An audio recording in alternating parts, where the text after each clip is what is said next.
lo que pasó dejando 37.000 pasajeros el día del último paro, sin poder volar para ir a estudiar, para ir a visitar un médico, para ir a visitar a un familiar o para irse de paseo, que la gente está en todo su derecho, y lo que generaron en términos de caída de reservas futuras, porque en definitiva una aerolínea se maneja con el flujo futuro, ¿no? Vos compras hoy para viajar mañana. Si vos no confías en lo que va a pasar mañana, hoy no vas a comprar. Entonces lo que están haciendo es fundirla. Yo hace 2 o 3 meses...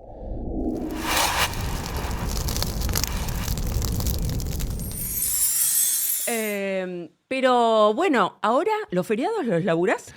Bueno, ahora la dinámica laburás 24/7, esa es la verdad, ¿no? El tema es físicamente, no, a Casa Rosada habitualmente no vamos los feriados, pero se trabaja todo el día 24 horas. Ni hablar en comunicación donde comunicás 24 horas. Que, como decía, vos venías de los medios, aparte, bueno, Sí. sos contador, Ujú. venías del sector privado. ¿Qué fue lo más disparatado que te encontraste cuando asumiste como secretario de medios, que además ahora tenés Sí. categoría de ministro, o sea, Sí. cobras como ministro también? Exactamente. ¿Eso implicó un aumento de sueldo? ¿Cuánto ganas No, ahora? no tengo ni idea porque no cobré todavía, pero venía ganando más o menos neto de impuestos 2.600.000 pesos y ahora creo que son 200.000 pesos más.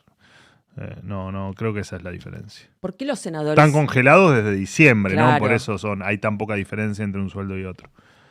O sea, viste que se tiran mutuamente el fardo entre los diputados y senadores que se autoaumentan el sueldo Ujú. y dicen, bueno, pero el Poder Ejecutivo también, cuánto gana un ministro, no sé qué, y con esa Sí, excusa se igual, aumentan. digamos, el Después sueldo ustedes más alto es también. el del presidente, que creo que son 4 millones, creo que 800.000 pesos brutos, o sea que quedará en, no sé, 3.900.000, no, la verdad que no tengo el cálculo en la cabeza.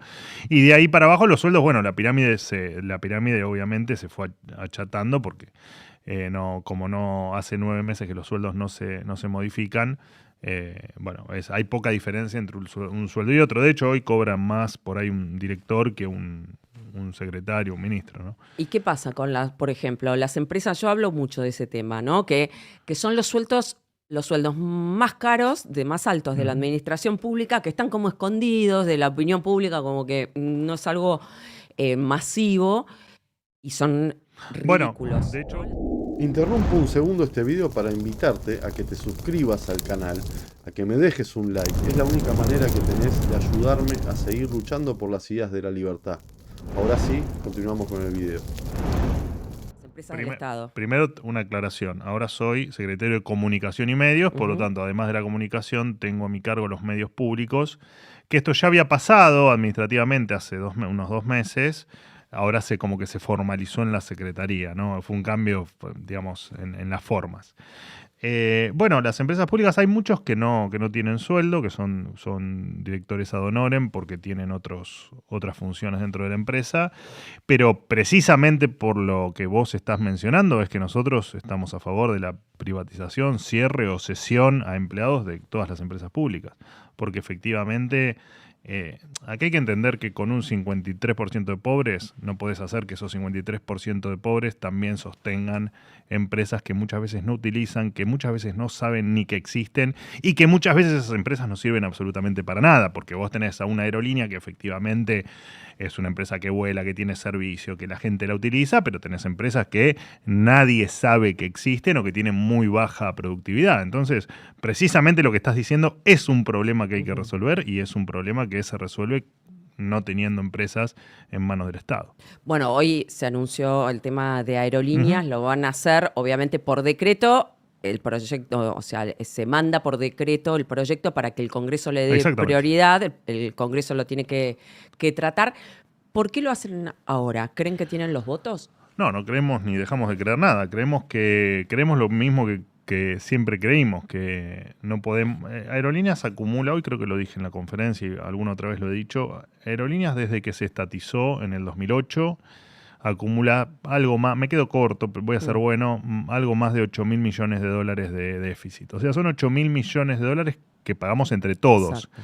Que lo pagás vos, que lo pago yo, que tenemos trabajo, que tenemos un ingreso y que comemos todos los días, pero que también lo paga este 53% de pobres y también lo paga el 18% de indigentes, o sea, gente que le cuesta alimentarse y cubrir sus necesidades básicas cada día de su vida. Y no es razonable. Y no es razonable que además sobre eso vos tengas una persona que trabaja en aerolíneas, que se jubila y que paga el 10% del pasaje el resto de su vida, o que te cases y que la empresa te regale pasajes para irte de luna de miel, o tantos otros beneficios. Sí. Algunos serán discutibles, por supuesto, algunos estarán más acorde con lo que ocurre en la industria. Nosotros siempre mencionamos los que son desopilantes cuando los comparás con el resto de la industria. Te preguntaba y por además, qué ahora, porque lo habían sacado de la ley bases. Y aparte, perdóname, a todo el que se invita a retirarse de una empresa pública con un retiro voluntario y que muchas veces no lo aceptan, también hay que preguntar por qué no lo aceptan, ¿no? Efectivamente, hay beneficios que en otros lados no los tienen, o tienen la capacidad de tener un ingreso que en otros lados no tienen esa posibilidad. Te decía, lo sacaron hace un par de meses, el capítulo de aerolíneas, de la privatización de aerolíneas, de la ley bases, para permitir que se aprobara la ley bases. ¿Por qué ahora? Bueno, pero porque además vos ahora viviste lo más brutal de los gremios o de parte de los gremios, porque también hay que recordar que el 30% de los empleados de aerolíneas aceptó la paritaria, estuvo dispuesta con lo que se le propuso y quiere seguir adelante y quiere sacar a la empresa adelante y quiere que no tenga más déficit y quiere que funcione bien. Estamos hablando siempre de estos gremios. Estamos hablando de aerolíneas, pero te pasa, por supuesto, en otros rubros o en otras actividades. Lo que pasó dejando 37.000 pasajeros el día del último paro, sin poder volar para ir a estudiar, para ir a visitar un médico, para ir a visitar un familiar o para irse de paseo, que la gente está en todo su derecho, y lo que generaron en términos de caída de reservas futuras, porque en definitiva una aerolínea se maneja con el flujo futuro, ¿no? Vos compras hoy para viajar mañana. Si vos no confías en lo que va a pasar mañana, hoy no vas a comprar. Entonces lo que están haciendo es fundirla. Yo hace 2 o 3 meses, cuando se armó el debate por la ley bases de empresas a privatizar y empresas a no privatizar, yo aclaré, dije, guarda, porque la privatización o si se quiere, la incorporación de capitales privados a las empresas públicas es para salvarlas. Porque si seguimos así, plata para sostenerlas no hay. Porque cuesta entender la devastación que nos dejaron. Por eso nos la pasamos repitiéndola y describiéndola una y otra vez a riesgo de aburrir. Porque hay que entender que Argentina está devastada. Entonces, en una Argentina devastada hay cosas que vos no podés seguir haciendo. Entonces, seguir sosteniendo privilegios para una casta aeronáutica bancada por los gremios no se puede seguir haciendo. Porque tenés 53% de tipos que son pobres. A ver, ¿qué parte no estamos entendiendo? Exacto. Porque además, ayer o antes de ayer, escuchaba uno de los viró de la vida hablar, ¿no? Del déficit de aerolíneas. Claro, poco importa el déficit cuando lo paga la caja del Estado. Exacto. Ahora, el tema es que lo que hay que entender es que esa caja del Estado, y también acá peco de repetitivo, la pagamos entre todos. La pagamos entre los que podemos, pero también la pagamos entre los que no podemos. Bueno, ¿están confiados que van a tener los votos? No lo sé. No lo sabemos. Nosotros siempre estamos confiados con todo. Nosotros entendemos que es efectivamente lo que hay que hacer y es lo que estamos haciendo. Y aparte, por supuesto que nosotros no estamos a favor de la extorsión. Siguen extorsionando y se van a quedar sin empresa. ¿Y qué pasa con los medios públicos que están bajo tu órbita? Que también en un momento se habló de privatizar, de cerrar. ¿Qué pasó, por ejemplo, con Telam? Porque en realidad los empleados fueron reacomodados, algunos fueron despedidos. No, hubo 8 se reconvirtió, pero sigue existiendo. A número redondo, porque no tengo obviamente el número fino, pero a número redondo de los 1.000 empleados que tenía, 750 se desvincularon, o por retiro, por despido.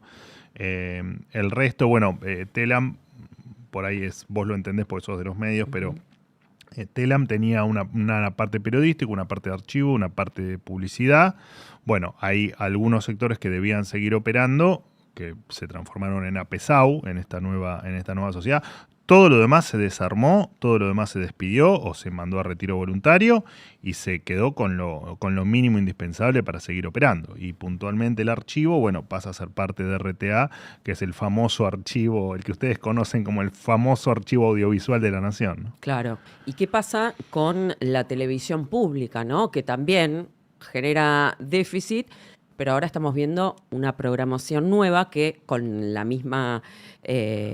con el mismo pensamiento, el mismo criterio con el que estabas diciendo, por qué ese 52% o 53% de pobres tiene que financiar un vuelo de aerolíneas, por qué la gente tiene que financiar una programación de un magazine en la televisión pública, por ejemplo. No, de hecho, toda la gestión que se hace en cualquier empresa pública se hace con la lógica de en algún momento privatizarla, cerrarla o lo que sea.